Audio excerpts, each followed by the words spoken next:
Hi everyone, Rich Crescenti here with another in our series of videos making music with Melodyne, and today we are covering advanced de-essing techniques. Now, most of you are probably using plug-in de-essers, and I do the same thing, and many times I use the de-esser in Melodyne alongside those plug-in de-essers. But plug-in de-essers have some limitations. First of all, they are fixed threshold processors, and usually one threshold will not work for every single word in the song. Second, they are effectively frequency-dependent compressors, and the compression itself is not frequency-dependent, the detection circuit is. So when that S triggers the gain reduction, the whole word drops down, not just the S. With Melodyne, you have more advanced control over those unpitched consonants like S's, T's, P's, etc., and you can adjust the balance of those without affecting the pitched content at all. All right, so let's jump in and take a look. First things first, we want to make sure that we are seeing the sibilant information. Now, this is only available in the melodic algorithm, and the sibilant information looks like this. There are these hash marks right here. So wherever you see the line, that is pitched content. Whenever you see part of the blob that doesn't have that line on it, that is unpitched content. And so those hash marks should be there on S's. If you don't see that, let's make sure you're in the right algorithm, right? Melodic is where you want to be for this. If you're not, let's change that first, because redetecting the algorithm will make you lose all of the changes that you've made so far. So do that first. Now, if for some other reason you still don't see them, or you would like to turn them off, you can always go into note assignment mode, right where that wrench is right there. Come over here to this little box that says Sibilant Handling and turn it off. If it's not and you want it back on, just check on that there, and then those hash marks will come back. Okay, now we can easily use the Sibilant Handling tool in Melodyne 5 to adjust these S's. Here's how this phrase sounds unaffected. From this hell. And there's that S on the word this. I want to bring that down a little bit. So we come over here to our amplitude tools, and at the bottom we'll see the sibilant balance tool. Now, this is under the amplitude tools, but it doesn't work like the amplitude tool. It is actually a balance tool, which means it is always varying the ratio of pitched to unpitched content. It's a balance between those two. And the balance can always be viewed in this little window right here. Since I've made no adjustments, we're at 0%. If I come over and drag that down and lower the S, you'll see that that's at minus 83% right there. If I go totally in the other direction, you'll see we lose all of the pitched content and only leave the S unaffected behind.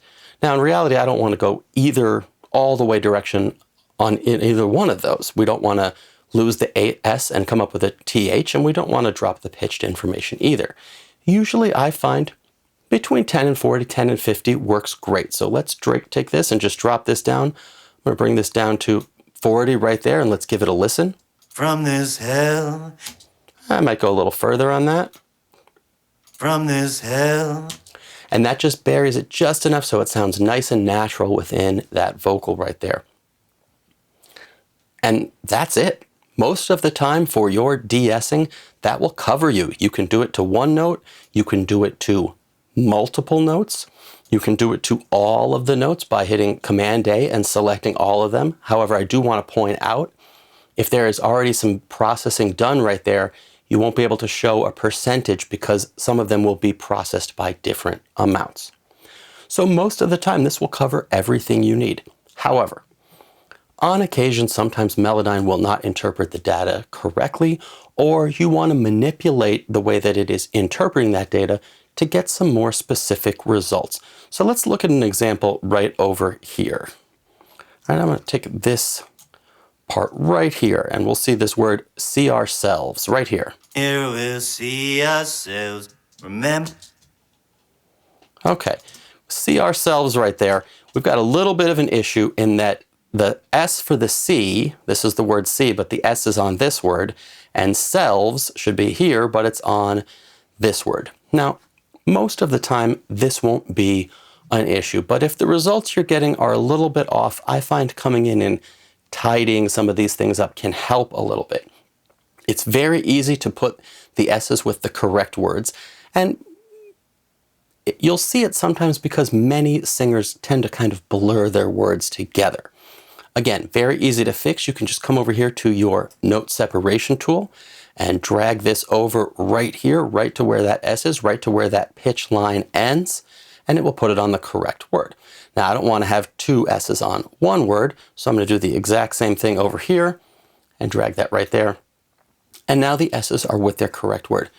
You should note, this does not actually change the sound at all. I haven't edited or altered the sound at all. All I'm doing right here is pairing the S with the correct word, so it won't sound any different.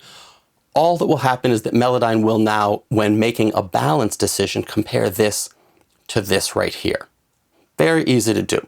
Now, occasionally, you will come across a different type of situation where there is some unpitched content that Melodyne missed, like this. There we see the word T on jet lag. Okay, so that T right there is a little bit swallowed, and it is some sibilant information, but Melodyne did not mark that on there. This is also a very easy fix, right? But one that has to take place inside note assignment mode. So we'll just come over here, and note assignment mode also has a sibilant tool. If you right click, you'll come down and you'll see that this is the sibilant range tool. All right, and what this does is allow us to define or move sibilant information within that word. Again, note assignment mode is where Melodyne interprets the data. So here I am telling it to interpret it a little differently. With the sibilant range tool, you can either just double click in the first half or the last half. I want to put this in the last half, so I'll just double click right there, and then we see sibilant information. Now with a single click, I can just drag that right to where it needs to be, and Melodyne now understands that that is sibilant information.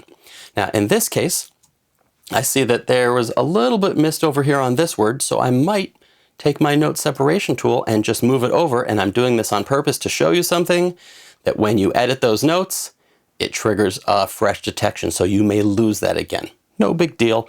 You can just come back to your note assignment mode and switch to the sibilant range tool, double click, and just drag that right to where you want it. And now you've got the sibilant information defined as it needs to be.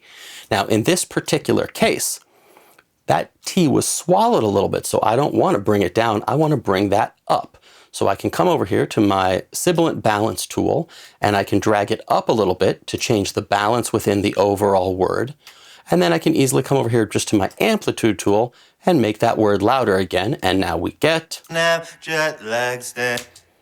Brings that T out just a little bit more right there, and the L on the word lag too. Just a little bit more consonants for clarity. Now, the other way to solve this is to separate this note from the pitched information. Separate the unpitched from the pitched information. And this may be more common in some other examples like this one. If we finally... Okay, if is the first word right here. Let's check that out again.